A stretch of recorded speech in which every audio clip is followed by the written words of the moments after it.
not so much doing the precise quantitative analysis, but articulating the issues and hope they fail to do it, then you got your legal issue. Produce all the information, substantial evidence, they win. Others. Actually, my sister just had her first child, baby boy. Congratulations. What's the name? Baron. Oh, Baron von Hilton. Baron Matthew Green. That is a distinguished name. Yep, it is. It sounds like royalty, right? Well, he is born into royalty. Yeah. But all healthy, so that's a mess. That's wonderful. That's the biggest thing. And yours? How are they doing? Amazing. I just got a call from my son when I was pulling my car up, and he wanted to call me to tell me that he ate all his breakfast because my daughter, she'll eat everything you put in front of her. My son, we have to fight to eat. So he ate all his breakfast, and he ate it all by himself. So he called because that was an achievement for him. That's very good. Yeah. So. Enjoy this period. It is really wonderful. Yeah, it's amazing the things that are celebrated. Good morning, everyone, and thank you for joining us for the meeting of the Tulare County Board of Supervisors. First of all, I'd like to apologize to Mr. Roland Hill for interrupting your conversation, but I'd like to call this meeting to order, and I thank everyone for attending. We will start this meeting today with the Pledge of Allegiance, followed by a moment of silence. We will be led today by Supervisor Shuckling. Please join me in saluting our nation's flag. I pledge allegiance to the flag of the United States of America and to the republic for which it stands, one nation under God, indivisible, with liberty and justice for all.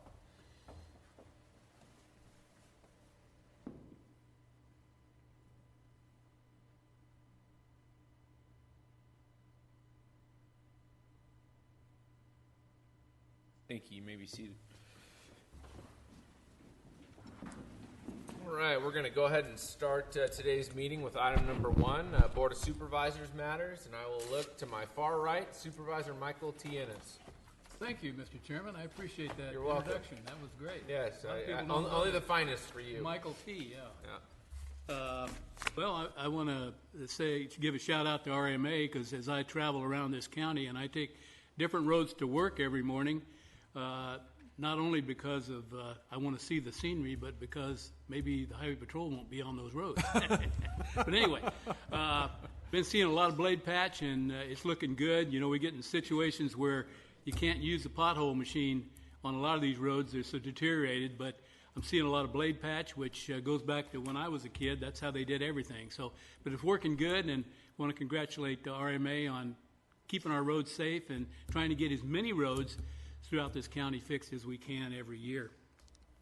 Congratulations goes out to our Sheriff's Department and the Porterville Police Department for their joint efforts to get rid of the armed robbery suspects that were plaguing the South Valley or South County, and they arrested 5 people, and so they've got 2 that they're still looking for, but congratulations goes out to them working together to make it a safer place for all of us to live. Wednesday, I'll be going out in conjunction with the Planning Commission, and we'll be touring the Sutton Pistachio plant and their operation. And so looking forward to that. Lee Cohen and his group are always very cordial to everybody, and they're a big integral part of that Terabella community because they employ probably, I would say, 200 to 300 employees and as high as maybe 600 during harvest time. So they're one of the big assets to that Terabella community. So, and that's all I have. Thank you. All right. Thank you for sharing a little bit about blade patching with horses and buggies back when you were a child. That's pretty cool. All right. Supervisor Shuckling. I don't have anything to report this week. All right. That's a great report. Yeah. Supervisor Worthley. Thank you, Mr. Chairman. Last week I was at the CSAC Executive Committee meeting. A major concern is AB 1250, which is a bill that has been promoted by SEIU, public unions, that would require the county to go through all kinds of hoops to provide services that we now utilize a lot of nonprofit organizations for, but not necessarily nonprofits. My concern is that when I look at the list of those who are objecting or fighting AB 1250, I don't see a lot of our local nonprofit organizations who contract with us to provide so many services, millions of dollars worth of services that would be affected by this. And I think we need to reach out to them. This needs to be a concerted effort of opposition. There are some who think, well, we can rely upon the governor to veto this. That's not a safe strategy to take. And this would just upend the way so much of our services are provided in Tulare County. Where we contract out for services and instead of using people in-house because it's more cost-effective, it's more timely for many different reasons. But anyway, just to bring this to attention to our county, because we have some very significant nonprofit organizations that do a lot of work with our county, and they are going to be severely impacted by the particular bill issued to be signed by the governor. This coming Friday, we will be meeting the San Joaquin Valley Water Infrastructure Authority. This is a major meeting because on the following Monday we will be submitting our application before the Water Commission, State Water Commission, applying for funding to build Temperance Flat on the San Joaquin River. This is a major undertaking. I can't begin to tell you how much work has been involved in coming to this point. This is to access funding from the state of California. The voters had voted for the water bond back in 2014, I believe it was. And this allocation that we're seeking would be to seek state funding for a portion of this project. We'd like to see anywhere from $800 million to $1 billion of the $2.7 billion set aside for storage projects. And as we know in government, money gets money. If we can get state funding, then it'll make it that much easier to get federal funding and private funding to build this project, which is estimated to be about a $2.5 to $3 billion project. So that's a major event. We're looking forward to that. Also, this Thursday, having a kind of a kickoff meeting in Fresno County about the maintenance on the Kings River. As you all know, this last year we had flooding on the lower part of the Kings River in Tulare County. One of the reasons for that was that the river bottom has risen over time with sand and sediment, and so it overflowed and did a lot of damage to private property owners and businesses. And so this would be looking at moving forward, trying to get on board with the Army Corps of Engineers, the conservation districts of the Kings River, to look at a project to clean the channel and remove some of this sand and debris so that we can get the water to flow through there appropriately. Anyway, so it's a kind of a kickoff meeting, but an important one and timely in light of this last season. So that's all I have today. Thank you. All right. Thank you, Supervisor Worthley. Spend a lot of time in Fresno County.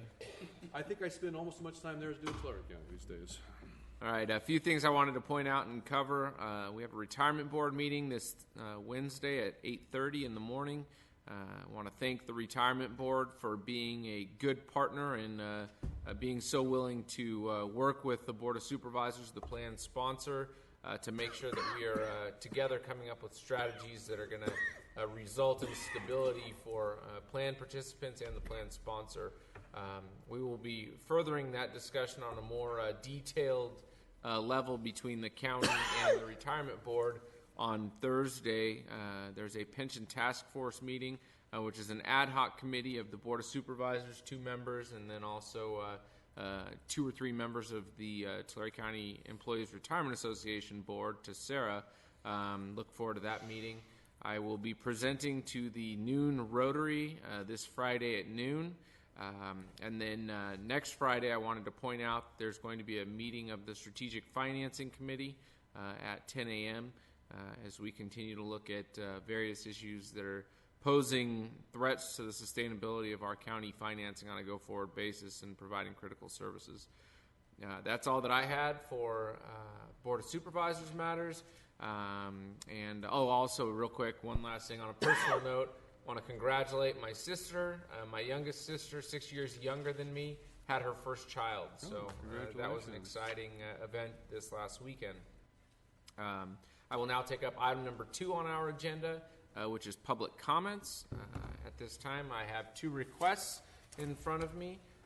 First request is from Graciela Martinez. Please come forward, state your name and address for the record. Good morning. My name is Graciela Martinez. My address is 30760 Dollarhide Road in Goshen. I just recently returned back to Goshen after an absence of maybe 15 years. In the past, I was a very heavy advocate, an activist in Goshen because we had a dream of making Goshen a beautiful place to live. Started with Charles Harness and continued with Steve. You were present at many of our meetings. And frankly, I've been back for about a year and a half, and I'm so concerned about what's happening to my community. I own a piece of property there, and let me tell you, I tried to complain to both Caltrans and the Tulare County Resource Management guy who runs county roads, and I was laughed out of the GCSD building because nobody knows anything. My road is full of potholes. Next time you go out traveling, come and take a drive down Dollarhide Road. Be careful with the suspension, my car. Yeah. Really, it's bad.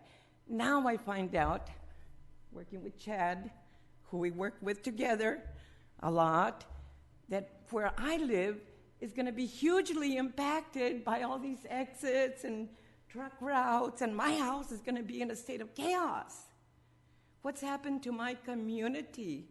The peaceful area where I now live, what's going to happen? It looks like at some point in the future, my house is going to be under a loop.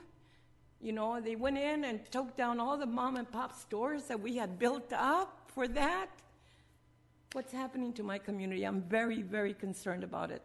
I thought I was almost done. I got another minute and 13 seconds. I'm very concerned. I want to be, and I'm going to be getting back. I'm retired. I retired from the American Friends Service Committee in 2011. I thought I was going to come and claim my legacy from my mother, which is a home that I'm living in right now, and live a peaceful life for the rest of my life. I'm 72 years old. I have no hope that I'm going to be here in 10 years. Maybe tomorrow I'll die, and I'm not going to die a peaceful death. You know, all these exits and the businesses being torn down, I don't like my community to live in anymore. Who's going to buy my piece of land good enough so I can go buy a farm where I want to live? Anybody's going to buy my piece of land? I don't like it there anymore. I can't afford to move. Sure, if I might just make a quick response. Grace, Sure. I'd like to meet with you sometime, not during this point in time, but because a lot is happening in Goshen, and believe me, it's not all bad, okay? Very soon, Steve. I understand that when you just sort of walk into something, it's like walking in the middle of a construction zone, you're going, what in the heck's going on? I would welcome meeting But I do you think with the you outcome, I do very think the soon. outcome was going to be very beneficial for your community. I'd love to Okay. talk to you about that. I made a couple of attempts to call you, and I know you're busy. Return my Because he's call. spending so much time in Fresno County. That's the problem. Gotta come back and see what our little area. I know you only cover a little area, but you cover my area. So yes, give me a call. Thank you. Thank you for your comments. I next have a request from Chad Tafty. Good morning. Morning. My name is Chad Tafty. Address is P.O. Box 550, Goshen, California. I have a couple of documents I'd like the chair and the co-chair to see. As you know, I was the former chair of the Goshen Planning Committee and also the founding member of the Goshen Concerned Citizens. I have been sort of retired and out of the Goshen political scene for the last 15 or so years. Lately, I have been getting a lot of calls in regards to the proposed truck stop for Goshen. And so I did a little bit of checking since one of my positions was the chair of the Project Area Committee for Goshen. I'm quite apt as far as the roads and zonings and things of that nature. So I came across this project proposal that was given to the RMA for their approval. If you were to look at the project description, it states that the project is going to be a gas station / travel stop, convenience store, interior fast food station, 24/7 sit-down coffee shop, restaurant, drive-through coffee house, and rest stop lounge. It does not say anything about a super truck stop, which is currently planned for the site. I'm not quite sure how this got slipped through. I'm not sure if the zoning allows this or not. I'm thinking after I left the board, the Goshen town plan or site plan, I don't know what we call it anymore, was approved or not. If that plan was approved, an SR should have been added to all the properties there, which stands for site plan review. And if that plan was passed as the community had proposed it, a site plan review should have been called, and the members of the community should have had a say-so in this project. I'm not quite sure what state this project is in, but I think that the board should really look into it. Currently, Caltrans is spending $43 million and in total effort to get the traffic from North Visalia through Reagan and onto the freeway. If you were to look at the map, accessing this property is very simple. They come off the freeway, they go right in. Coming off this property, you literally have to go into Road 67, or you have to go in front of Grace's house, Dollarhide. There's only two access, and you have to come back. I'm sure the people in the audience are not going to know where the Buzz's hot dog is, but that's the landmark now. You basically have to sit at that light for Hominy rotation, and you have to turn in to Reagan to get back onto the freeway. I don't think the city of Visalia is going to like that. I don't think the people in the community are going to like that. And I don't think the truck's going to really handle that. So this is something, the traffic study should be done. I'm sorry I'm going over my time here. I don't know if you're going to cut me off or not. Well, and I appreciate you bringing this up, Mr. Tafty. Actually, I would like Reed Shanky to wave his hand, and that way you can visit with him, and he'll give you the specifics as to the status of this project. Okay. I appreciate it, and I just want to bring that to the board's attention. I'll check back with you in a couple of 3 weeks, hopefully. Okay. But please keep in mind that Goshen is known for filling up school buses and bringing them in here. Steve, remember those days? So please don't let us get to that point. This is something that's going to impact our community greatly. And we're okay with the Caltrans project. We're okay with the bridge from God knows where that split our community in half. We're living with all those things. But look closely at the truck stop that's proposed. Look closely at the people that are proposing the project and the manner that they deal with their businesses. They are not a typical truck stop. They are the economy truck stops. They get people in and they get people out. They're loves. Also, there's a new rules and regulations that are going into effect first of the year, which is the logbook law or whatever they call it. So the trucks will have to stop and idle for their full hours. Everything is going to be done electronically. So the truckers are going to have to find a place to sit there and idle for 8 hours. If they move, the clock starts again. It's a big concern in the industry as of now. So I appreciate your time. Thank you for letting me go over my time and saying my piece, and I will check with that gentleman. Thank you. Great. Thank you very much, Chad. Are there any additional public comments this morning? You can use either microphone. Good morning, Chairman Vanderpool, members of the board, CAO Mr. Spada, and Deanne Peterson, our County Council. I'm Rhonda Schustrom, Human Resources Director, and I just want to introduce you to Michael Buda. Come up and join me. Michael Buda has joined the County of Tulare as of yesterday as the Assistant Human Resources Director, and will be working with me and the staff at HRD, and comes to us with a lot of diverse background in HR leadership and training and coaching and employment law. So I want to welcome Mr. Buda, and now you know what he looks like. So when you see him around and you have an HR issue, feel free to contact Michael as well as myself. Okay, great. Congratulations and welcome aboard. Welcome. Dogs or cats, Michael? Dogs. Rhonda, did you check that out beforehand? It's going to be a challenge. I mean, I like She it. runs a balanced project. That's right. We are equal opportunity, dogs and cats, in our office. So I should have had Candace run the timer. Thank you, Rhonda. Appreciate it.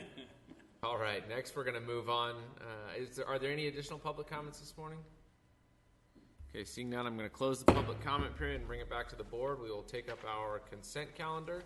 Item 11 needs to be corrected, so council, will you make the correction to that, please? Yes, just a minor clarification, and the board may vote on the item on the consent calendar.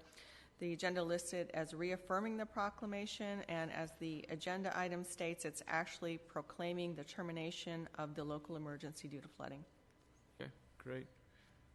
Any additional corrections or items to be pulled from consent from board members? Members of the public?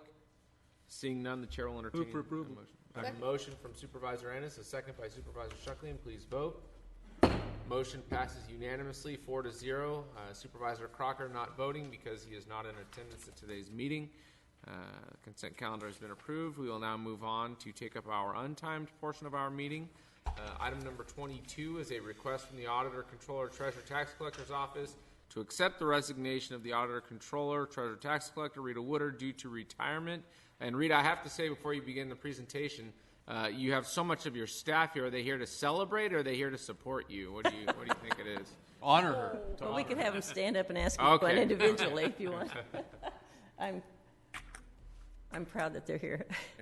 They supported me all along, and I appreciate every one of them. Good morning, Chairman Vanderpool, board members, Mr. Spada, and Ms. Peterson. I am Rita Woodard. I'm the Auditor, Controller, Treasurer, Tax Collector for Tulare County, and our address is 221 South Moody Boulevard, room 101E. It's been my privilege to serve the public of Tulare County for the past almost 30 years. Okay. And the last 10 as the elected Auditor, Controller, Treasurer, Tax Collector. I have a great staff, and I will miss working with them. I couldn't have done it without them either. They have such a heart, and they work hard, and they do a wonderful job. I will also miss the public. They've been behind me in the many changes in the processes that have been made to paying their property taxes and gone along with them. So many tell me that they don't mind getting their annual love letters from me, which is quite a change from what it used to be. And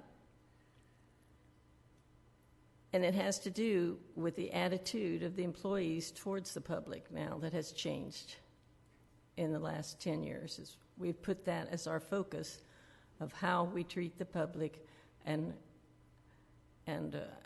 what we are doing and why we are doing it. And it is for the public that we do it. But love letters, even last night in Three Rivers at a very angry meeting, they were saying, "Oh, I haven't got your love letter yet this year."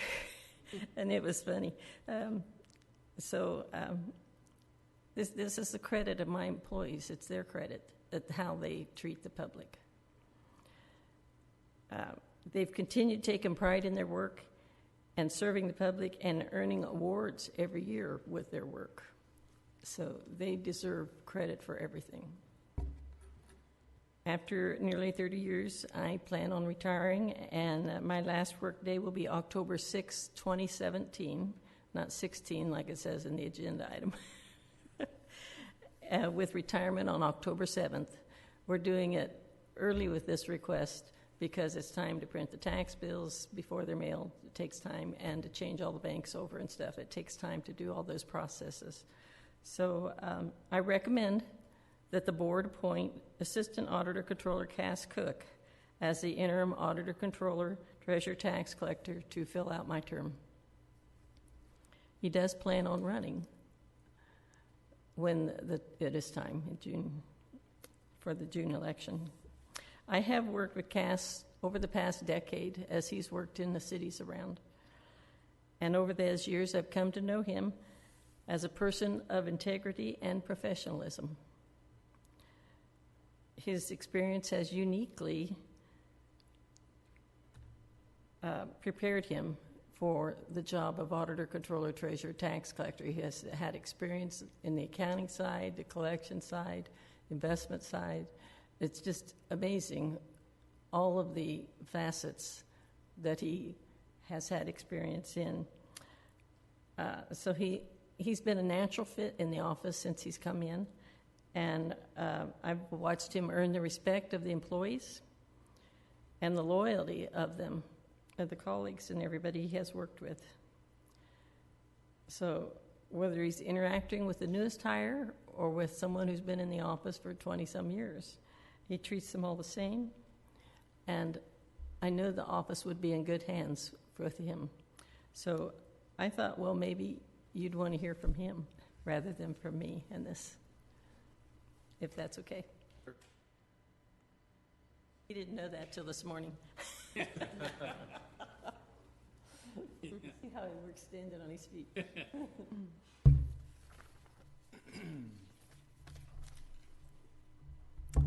Thank you, Rita. Good morning, members of the board, CEO, Mr. Spada, Ms. Peterson. It's a pleasure for me to be here. Rita briefly spoke about it, but I would share a little bit about my background. I've worked in the county and local government for the past 15 years with some great organizations, first with the city of Visalia and then the city of Dinuba.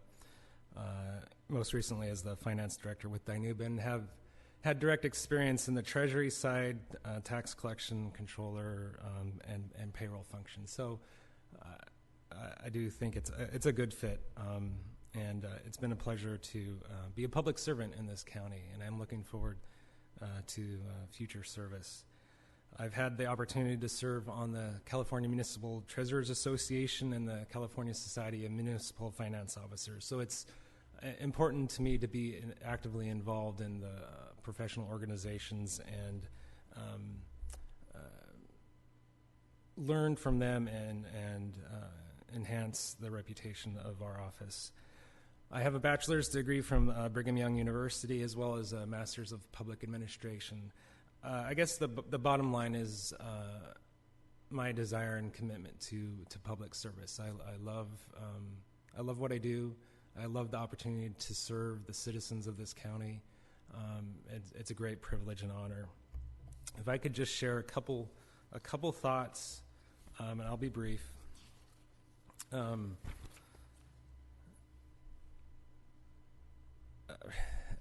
Yeah, some may know, but Rita wrote the book on property tax accounting. She wrote the book on property tax accounting that's used by the county auditor controllers throughout the state. I think that's a wonderful legacy that she leaves with us. When Rita announced her retirement, I saw a few of the emails that came in from her colleagues across the state, and I saw the great respect and admiration that they have for her from across the various counties. Rita is a remarkable person who has built a solid foundation for this office. And I'm humbled by the confidence she has shown in me, but I also have confidence because of the great foundation that she has built in this office. As I said, I am a believer in public service, and I look forward to serving the citizens of this county. What a great privilege that will be. And as I look to the future, three things come to my mind that I would focus on. And I think our primary focus will always be customer service. It should be our core value, and there's always room for improvement. Secondly, transparency. We have a number of stakeholders. There are potential bondholders, rating agencies, citizens of the county, departments in the county, the feds, and the states. We prepare a number of reports, but are the reports that we prepare, are they meaningful, and do they fulfill a purpose? Are they easy to access? So that is, secondly, are we transparent in what we do? Do we provide value? And lastly, a standard of excellence. We have wonderfully trained and experienced people in our office. We do have counties that look to us. How does Tulare County do it? How does the Tulare County Auditor's Office do the work that we do? So we have a standard of excellence that I hope to maintain and to grow, and to be the county auditor's, controller, tax collector office that other counties look to as an example. I'm grateful for this opportunity and appreciate your time this morning. Thank you. Any questions or comments from board members about this? I know that this isn't Rita's swan song to where she's going to be leaving us today, but I'm sure we'll have another item at a later board meeting to really recognize her career with the county. But we do have a request in front of this board to accept her resignation and also to appoint Cass Cook as her replacement or successor upon her retirement. Any questions or comments from board members? Steve? Well, I would like to first comment, first of thanks to Rita and for her many years of dedicated service to our county and to the residents of our county. And also to express my thanks and admiration for your thoughtfulness of looking into the future of the office and recognizing that sometimes our time of retirement doesn't always well coincide with a term of office, as in this case, the opportunity to give someone another opportunity to step in at a reasonable time to undertake these responsibilities. And as you point out, the need to do so it doesn't conflict with tax collection and all that sort of thing. And I realize that doesn't happen without a sense of sacrifice. But I appreciate your willingness to do so, and I know that over the years, I'm sure as our chairman has indicated, we'll have other opportunities to speak of your accomplishments, but they are many, and they have been essentially primarily, on my mind, in customer service and how you've gone so far to make it easier to pay our taxes. It's always a pleasant thought, isn't it? But in fact, it is. And having our checks cashed quickly, and so people don't wonder, did my check actually arrive? Because I'm still seeing it's not been cleared my bank. Am I going to have a penalty? Which leads to a lot of phone calls and concerns. And that's just one item, but there are many. And I thank you for taking the initiative to do that and of promoting customer service within your department. So this is an eventful day, one not without, I'm sure, mixed emotion for you, but thank you for your service. Any additional questions or comments? I'd just like to thank Rita for her years of service, and I'm looking forward to working with Cass and the staff over there, and as we go into the future. Thank you so much. Yeah, and the same here. I know we'll have another opportunity, but thank you, Rita, for your years of service, and I have a lot of confidence in Cass. We worked together with the city of Visalia, and then he left us for Dinuba, but again, it was an advancement for him and just another opportunity to gain the knowledge that he'll now need in this position, hopefully. Thanks, Cass. And I, too, want to echo the words of my colleagues. I want to thank Rita for 30 years of experience. You know, I barely know what 30 years is like, and I know what 32 is like, but 30 of them that I've been here on this planet and in Tulare County, you've been working as an auditor, or treasurer, tax collector, whatever capacity you've been in, but you've been serving the county and serving the public. And so I thank you for those many years and look forward to honoring you at a date in the future for your many achievements that you've attained in that office. And I do have to say that I think you said it very well when you recognized your employees. We have great people that work for the county, and the fact that customer service has improved over the years is achieved by you setting a vision, but by your employees carrying out that vision and by working very hard and committing themselves to public service, which is what we're all about. And they are living it day in, day out, especially because they're, I would say they're probably like RMA, getting the angry calls about roads that have bent rims and popped tires. People have to pay their taxes to you, and so those probably aren't always the happiest calls that people are making. So sure appreciative and grateful for the customer service that your staff have given members of the public. Now on to Cass. I think Cass is going to be a great successor just because people are going to get a lot less confused when they write their check. Is it to Rita Woodard, Rita Woodward? But you're Cass Cook. I mean, that's pretty damn simple. I mean, it's 8 letters, 2 words, Cass Cook. Pretty simple. So I've enjoyed the opportunity to meet with you and to visit with you and get to know you. I think you've got 3 areas of focus that are going to serve the county very, very well. But your first, which you highlighted, was customer service. I think you do a great job of realizing the customer service focus on the external side, because Rita's done a fantastic job there too. But one of the things that I think that you can really focus on as the next auditor, controller, treasurer, tax collector is on the internal side. I've had the pleasure of working as the chair of the Tulare County Audit Committee and have seen a lot of the interactions on the internal side of the auditor's office. And I do think that your focus there is going to serve this county very, very well. And I look forward to seeing that general vision work out in detail in the future. So I'm very confident in you, and I look forward to working with you. With that, I will bring it back to the board. If there's any public comments, I'll also take those at this time regarding this item. Mr. Chairman, if there are no public comments, I would be privileged to accept the...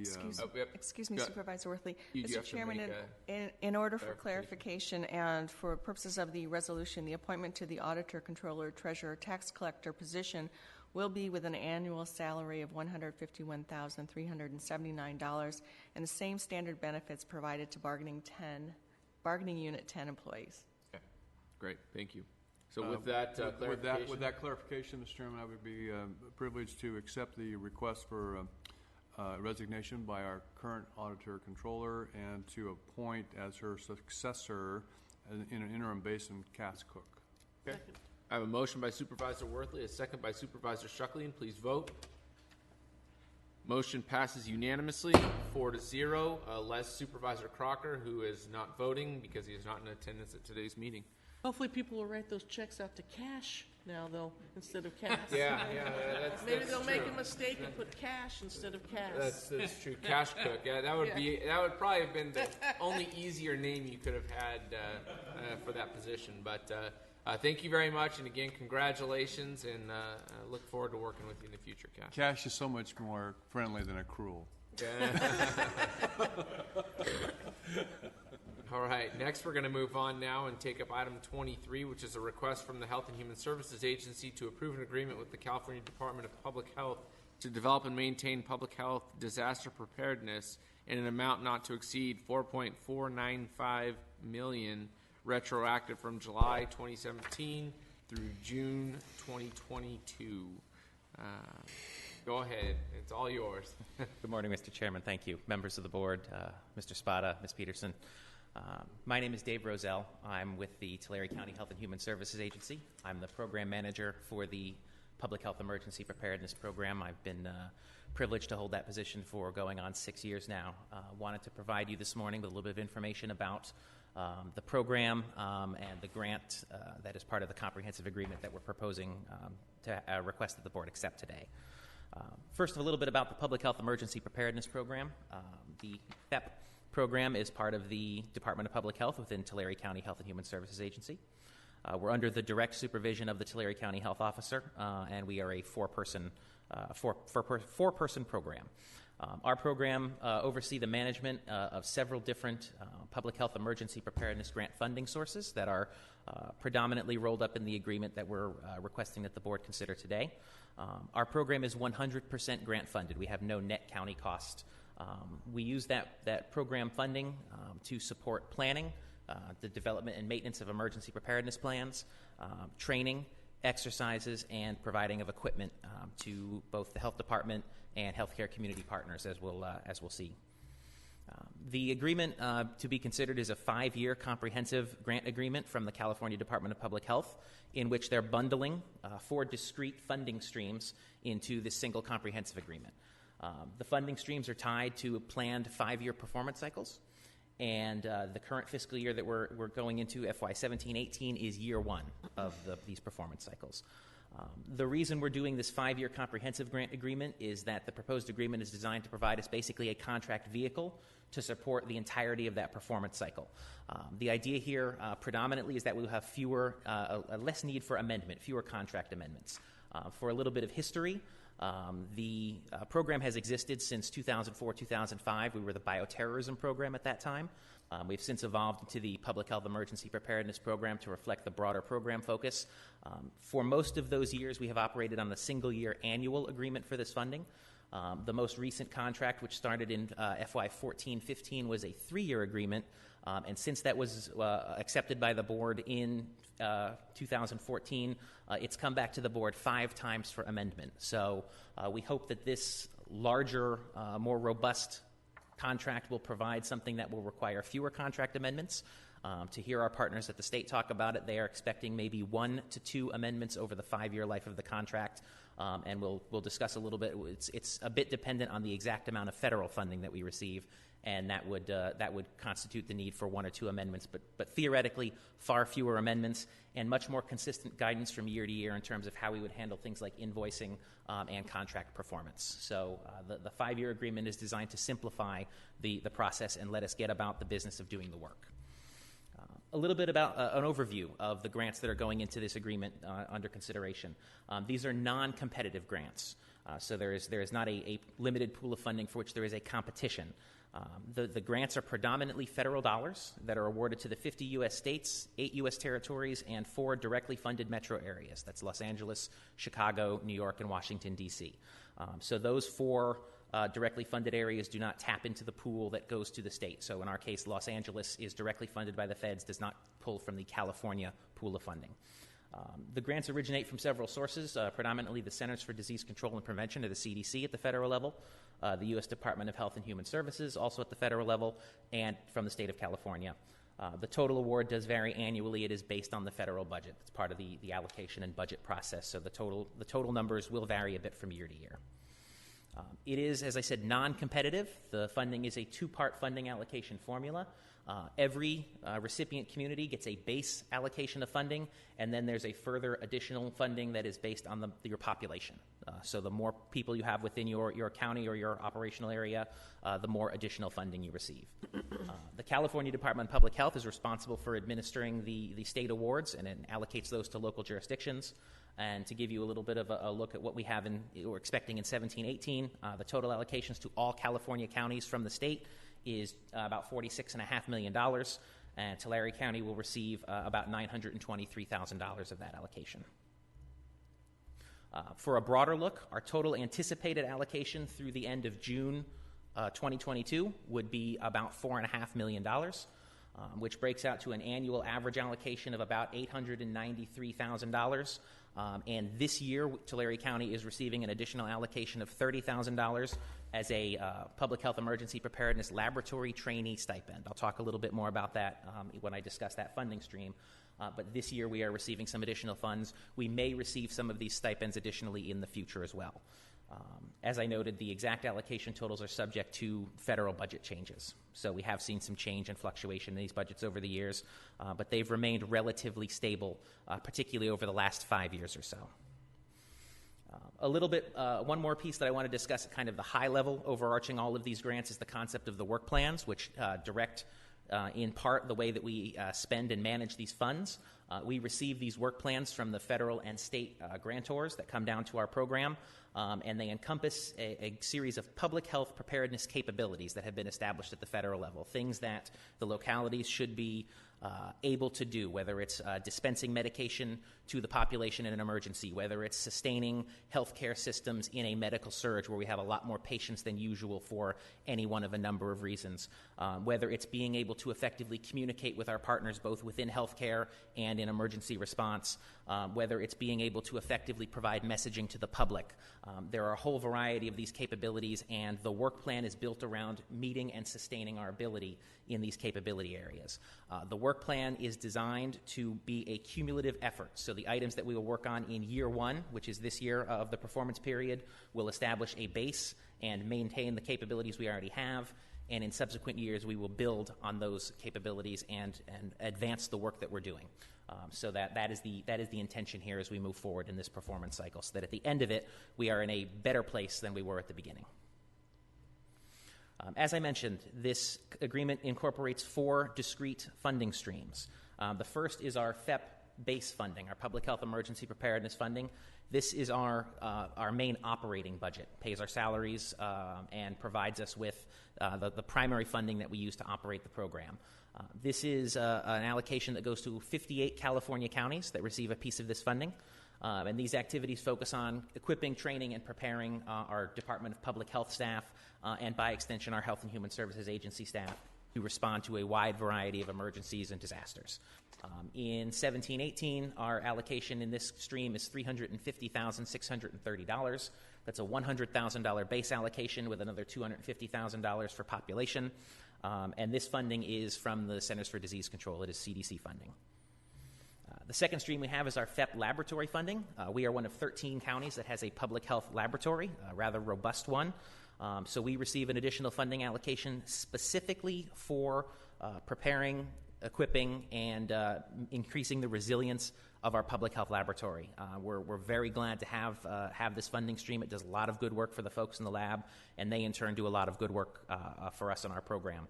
They would be absolutely critical in a wide variety of public health emergencies for all of the work that they do. In 17-18, that allocation is going to be $290,246. The base allocation is $260,246. The FEP lab funding does not receive any additional population-based allocation. As I mentioned, we received this year an additional $30,000 stipend to support the training of a public health microbiologist trainee. So in the state of California, to work as a public health microbiologist, you need to go through an education process, and then you need to take an exam and receive a certificate as a public health microbiologist. So to support that effort, every year we've seen for the past probably 7 or 8 years at this point, somewhere between 10 and 12 of these stipends are made available to public health laboratories to bring on prospective students that have been pre-approved by the California Department of Public Health as meeting the base education requirement. They then come and train for 6 months as an intern in the public health lab. So the lab receives the benefit of having an enthusiastic and educated young person working in their lab and is able to develop their skills so they can sit for the exam in August. David, is that where Supervisor Crocker is today? He's training to become a public health microbiologist. I imagine that's a strong possibility. Young and energetic, yeah. The exam is in August, so he's probably cramming for it right now. Should be in the next week or so. We've had great success with this program. We've trained, I believe it's 6 or 7 trainees over the past several years. At least one of them currently works for the Public Health Laboratory. It's really a great way to build up local talent and develop skills of those individuals and create these certified folks that can work in the public health labs throughout the state. So our lab manager has been very aggressive in pursuing this funding, and this is, again, something that we only know for this year we're receiving a single stipend. We may receive additional stipends in future years. That'll be based on the availability of funding and the ability of the lab to take on those trainees. The third stream that we have is the Hospital Preparedness Program funds, the HPP funding. This name is a little bit archaic, as it's nowadays should more accurately be called the Healthcare System Preparedness Program.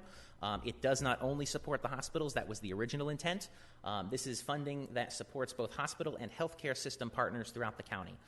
So we work as part of our program with a local healthcare emergency coalition. We get a variety of healthcare partners together, including the hospitals, including EMS, including local clinics, dialysis centers, skilled nursing facilities, nursing and rehab.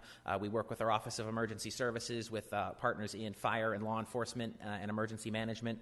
And we take requests predominantly from the members that provide health care services. That's the focus of this funding. So we're not providing funding necessarily to law enforcement, though we take their discussion. We take them into account in the discussions. And we provide this funding to partners throughout the county. Predominantly, most of the funding at this point does go to the hospitals. They tend to have the most and largest requests.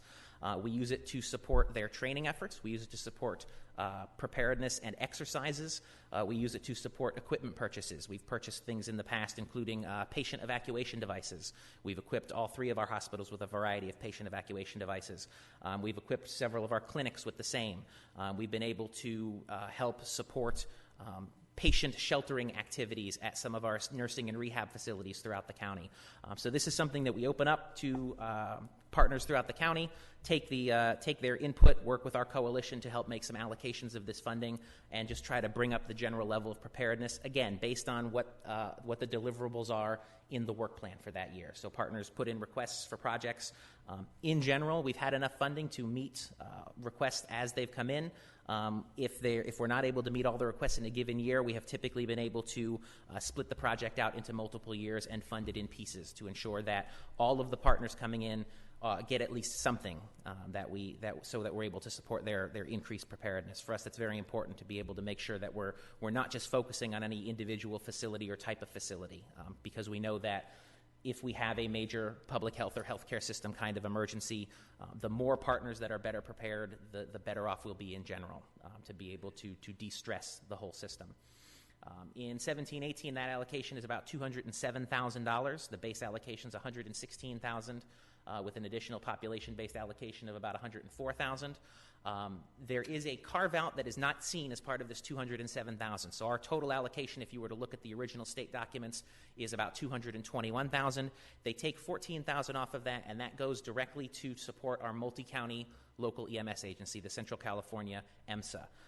That funding is split equally, so all 4 participating counties carve out an equal amount. That includes Kings, Fresno, and Madera counties also pay into this, and that goes to support regional EMS coordination. We get a lot of value out of the partners that are supported by that. We work as part of a regional THEP program and hospital preparedness coalition that does a lot of training, exercising, and coordination. We get a lot of mileage out of that funding.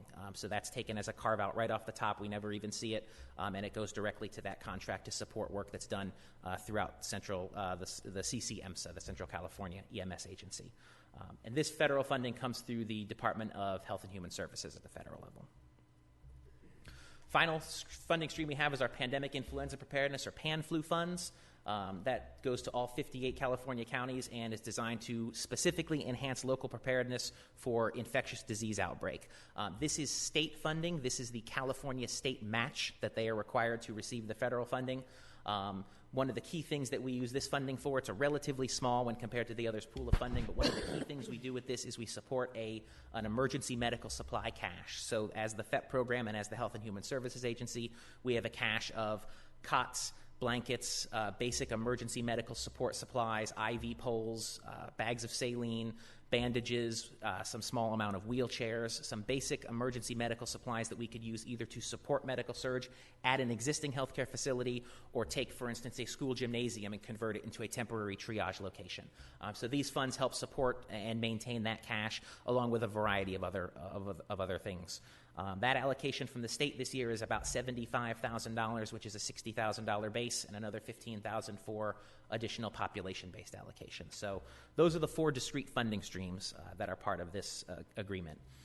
So to boil it down, this is the request as it appears in the board agenda item before you. We're requesting that you approve that agreement. It is a retroactive agreement just because of the nature of the timeline from the state receiving it from the feds, the state then processing that contract and taking it back to the locals. We didn't receive it until June 22nd, so there is a slight retroactive element to it, taking it back to the July 1st of this year. But we're requesting that you go ahead and accept this agreement. Again, this is a no county cost program acceptance. There is no local match requirement.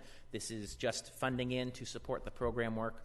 We have an established framework in our program to be able to continue this work, and we very much hope that you will choose to accept these funds and let us continue to do the work that we're doing. Right at the end, just a few things over the past several years that we have purchased with some of this funding.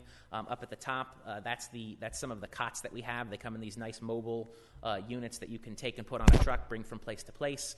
Down in the bottom there, that yellow item is a decontamination tent. We purchased that a few years back for Tulare Regional Medical Center so that they have folks that are trained to use that if individuals come in that have been exposed to pesticides or other things that need to be decontaminated. The fire department in some cases will do that on scene, but they have the capability to do that right at the hospital now. The third item there, the shelter tent. We've equipped all 3 of our hospitals with 2 of these shelter tents. If you were at Cahuilla Delta Hospital during flu season, you may have seen one of those out in the parking lot lot. They use that to decompress the stress on their emergency room, waiting room during flu season. So we're seeing these not just for declared all-hands-on-deck kind of emergencies, but we're seeing these resources being used to support operations in the community and help the healthcare system be better able to deal with the day-to-day stresses they're encountering as well. Thank you. Any questions or comments? Well, I was going to comment, as we were sitting in our agenda review and looking at this, we thought, it's a lot of money for us just to put on our consent calendar. And I think it was great to have it come and give us this very thorough explanation for how these funds are being used. So often we just sort of do rubber stamp these contracts because they tend to come year after year. This one kind of caught our attention because of the length of the contract and the amount of money involved. And I am happy to see that there are some substantive things that actually come out besides just the training part of it. I don't mean to minimize that part of it, but for $4.5 million, you figure, don't they get something with that in terms of a product of something that you could touch, tangible? You get David.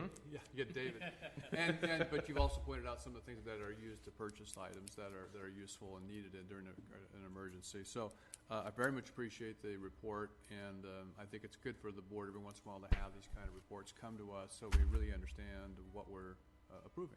Thank you. And I just like, it's also, important for the public to know what we do and what's out there, and the partnerships we have with the hospitals and providing them with what they need in the acute care setting also. Thank you. Thank you. Thank you for a good report, David, and also for a very necessary program for this county to be ready when we do have emergencies. So appreciate that. Thank emergencies, do we? And I will just say I appreciate the details and echo the comments made, but I also appreciate the free money. So $4.5 million to be prepared in case an emergency comes is no small dollar amount, and so I'm glad that we're getting it. We get it for free.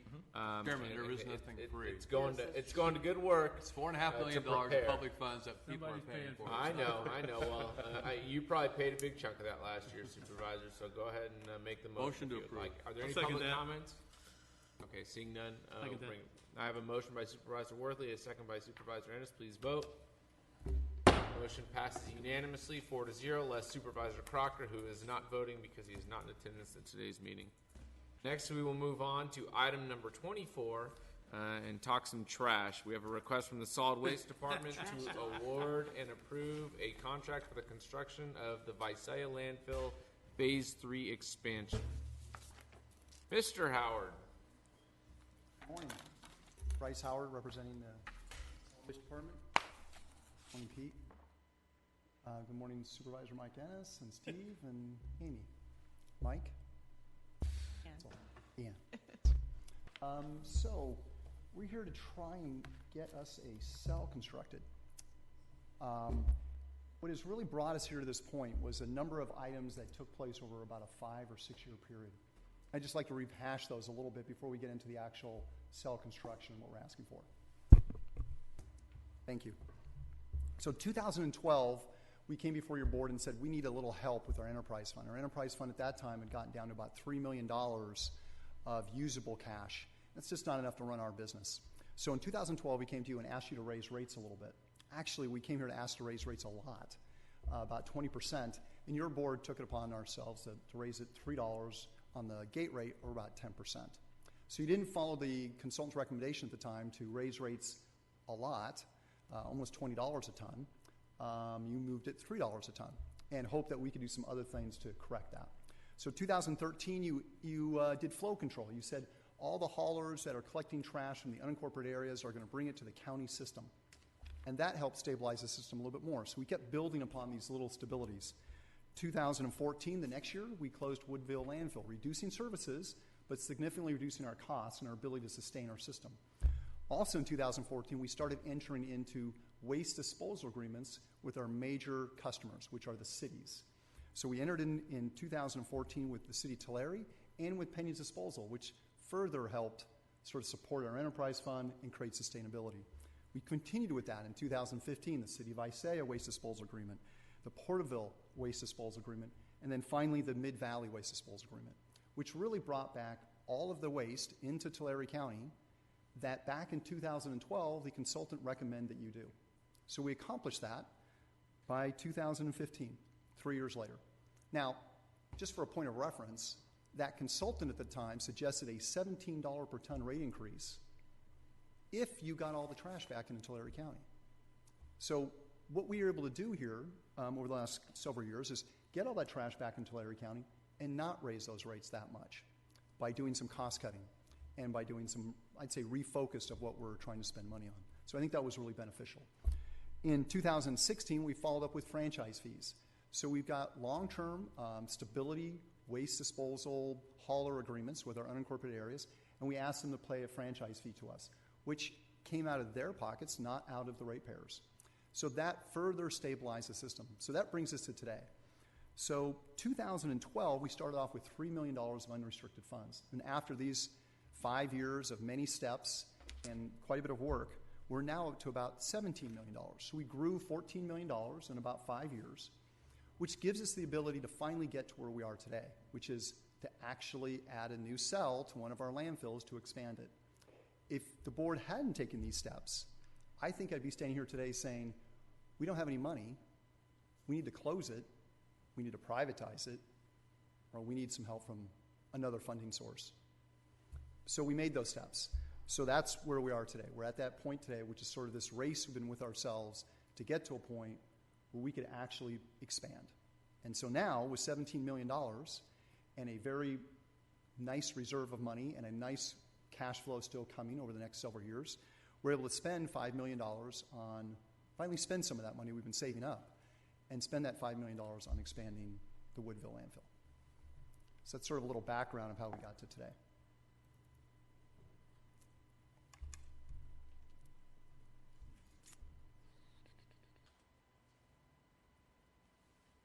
So I'll be going through these various steps to talk about our project. Landfill Future Cell Construction Reserve, the Waste Management Unit 2 design features, the construction history of Waste Management Unit 2. So there's 2 units out there. One of them we actually closed recently. We spent $8 million closing that. And the summary of costs versus future cell construction, Phase 3 project to date history, and Phase 3 project future steps. So Phase 3 is the phase we're in right now in building a new cell. So the Visalia landfill has the waste unit number 1, which we just got done going through a closure on. We're not completely done with it, but very close. And then you can see on the right there of your screen, there's a variety of different cells. So we've built the first 2 sets of cells, 1, 2, 5, and 7, 1, 2, 6, and 7, in 2 different pieces. And now we're building cell 3. So I know there's numbers that sort of suggest a sequence, and we have found for operational purposes to sort of break with that sequence and fill them more in, let's say, a square or rectangle sort of pattern instead of sort of this linear pattern they originally set up. This is our cell construction reserve, and I did talk about us having $17 million. We also put about $7 or $8 million into equipment reserve that we didn't have. So one of the other problems we had back in 2012 was we didn't have any money to build a cell, and we didn't have any money to buy any equipment. So we were sort of in a bind. Now we have nice, robust reserves of both. The cell construction reserve, which we work on a standard sort of depreciation type of thing. The more we use up, the more we put in a reserve. So for every yard of cell capacity we use up, we put a little money in a reserve. And we've been very disciplined about that. So we have about $8 million in there. We feel that this cell is going to take about 5, so that's going to really shrink that down. But we have a nice plan to continue that building of that process to the next one. The unit we're putting in place really is a double composite system. Visalia, because its groundwater is fairly close, even though that groundwater is dropping quite a bit, hopefully it comes back a little bit. It's around 150 feet or so, 100 feet below. The water board, the State Water Resource Control Board, makes us put in 2 geocomposite layer system. So basically a double liner system. When I first started in this business, the double liner system was used for hazardous waste sites. Now they make us put double liner systems in for normal waste sites because of protection of groundwater concerns in the Central Valley. The Central Valley Water Board has been a leader in California for putting in very robust lining systems, which drives up our costs, but hopefully protects our valuable groundwater. Cell construction history of Unit 2. So in 2003, we put our first cell in. Got some notes here.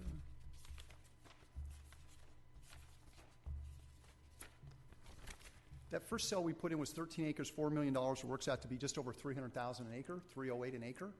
A lot of times when you look at these projects, you sort of look at them on how much they cost per acre to put in, based on the amount of lining system. 2008, we put quite a bit of acreage in, 29 acres. A little unusual to put that much in, but we got actually a really good break on the price for that time period. Also, 2008 was a recession, so there was lots of equipment around, lots of ability. One of the challenges of doing that in 2008, you can see what it did to our funding sources by the time we got to 2012. It bled us out a lot.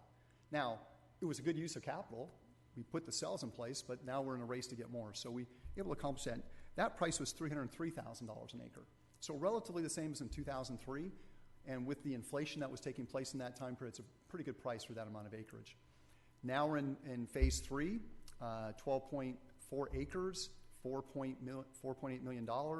It's getting a little pricey now. Economy's gotten a little better, inflation's growing. One of the things that I would suggest that as we go forward with that enterprise fund, that we continue to look at how our pricing structure continues to rise on us and how we're going to handle that as we go forward. So now we're at somewhere around $387,000 an acre. So you can see that price really jumped, good 20% or so, even more. So we expect not those types of pricing jumps in the future, but that's sort of where we're headed. In 2020-21, we expect to have to build another cell. So this is going to be ongoing at Visalia, and then eventually when Teapot Dome closes in probably 7 or so years, we'll transfer to Woodville, and probably about every 3 years, maybe 4, we'll be spending $5 to $6 million probably at each site to continue building them and continue expanding. So the Phase 3 expansion project, summary of costs. So the bids went out. We've got some costs back in. As I remember, we went to your board to ask to go out to bid. You can see the pricing there. Construction costs came in at $4.2 million. 10% contingency, another $400,000 or so. We've got a total expected contractor cost of $4.7 million. Then we have some consultants that make sure that they're doing it correctly, and that we actually have to test the soils to make sure the compaction and they build it correctly. Also, we test the liner system to make sure all the seals are done correctly. That's going to cost about $400,000, another 10% contingency. So now we're all the way up to where we get to about that $5 million mark. Plus, thankfully, we have RMA doing the construction management for us. We don't have that capability in-house. It's really nice to have them there available for us.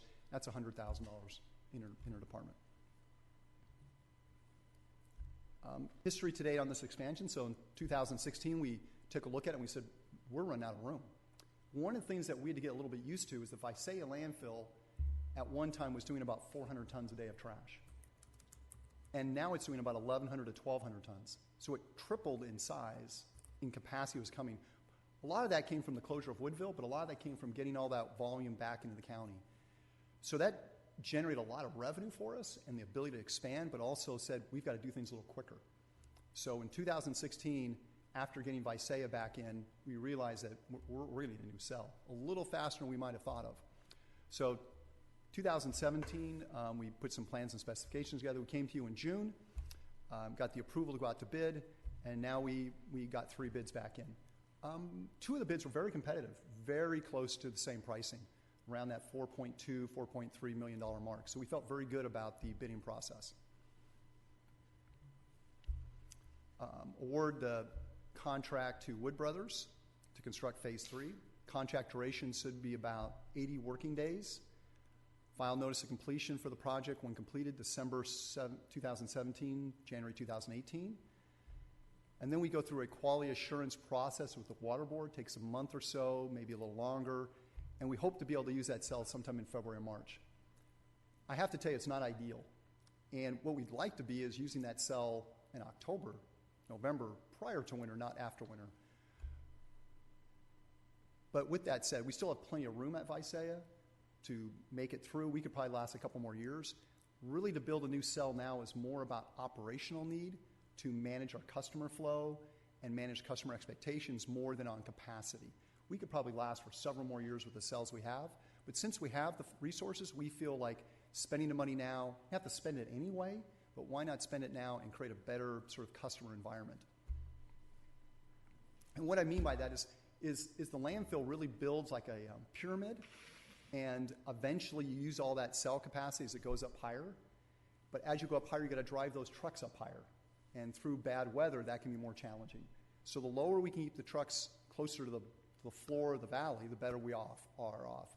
So that's why we like to build this cell when we're going to build it. Any questions or comments? Well, my first comment is thanks for a great presentation, and kind of turn that into a question. You know, HR is putting a beautiful mural on a wall in front of their building, and we're going to be going to take a tour. And so I would probably equate that to the same level of excitement in your world. And when you build a new cell, are you going to want the board to go tour and see the new cell? Okay, I'm kidding. A great presentation, Bryce. One question that I had for you, and you kind of touched on it. You know, we closed, or we're closing Teapot Dome gradually. We've closed Woodville temporarily. And that's really sped up the amount of trash that's going into Visalia. What does that do to the long-term useful life of the Visalia landfill? Is it along the projections that we had originally anticipated when we made all these moves, or has it moved it forward a lot, or shortened that lifespan a little bit? So the overall idea that we have a certain amount of capacity at the 3 landfills we had. And what we realized is that we couldn't support 3 landfills financially in this county. We really need to go to 2. So we looked at the southern and the northern, and we looked at Woodville has a tremendous amount of capacity, way beyond sort of planning expectations in a way, 50-year type stuff. But to get to that, we really needed to close the southern landfill first to sort of make it more economically, because landfills at 400 tons a day are just very hard to operate. So I think, Pete, you're right. We brought back in, we went from 200,000 tons a year of trash into our landfills. Tulare County generates around 400,000 tons a year. So half of it was going somewhere else. In some situations, that would be good. Like, it's not using up your resource. The challenge with that is it drives up your price and your costs to your consumer. So, yes, we made the trade-off to bring that waste back, and it's depleting that resource twice as fast. So where are we? We still have lots of capacity out in the future. Woodville is something that has a lot of capacity. And these landfills, I've been around this business for a while. These landfills you think are going to run out, and they just sort of keep going. They settle on each other. I would say at Visalia, you know, we may have 20, 25 years left, and maybe if we weren't going at this rate, we might have 30 or 40 years left. Woodville has 40 or 50. I mean, engineering-wise, the engineers may come in here and say, oh, it's got 30, but in reality, it's more like 40 or 50. The Visalia landfill is a unique animal. It has a closed landfill off to the west, and it has this new landfill off to the east. I believe at some point in time, 20 years from now, a pretty smart engineer will come along and say, why don't we fill in the valley between the two? Why don't we line the old landfill and fill that valley in between and create another Visalia Waste Management Unit 3, which will last another 20 years. So I believe that you'll see Visalia landfill lasting, I mean, my belief is you'll see it lasting throughout another 50, 60 years. Okay.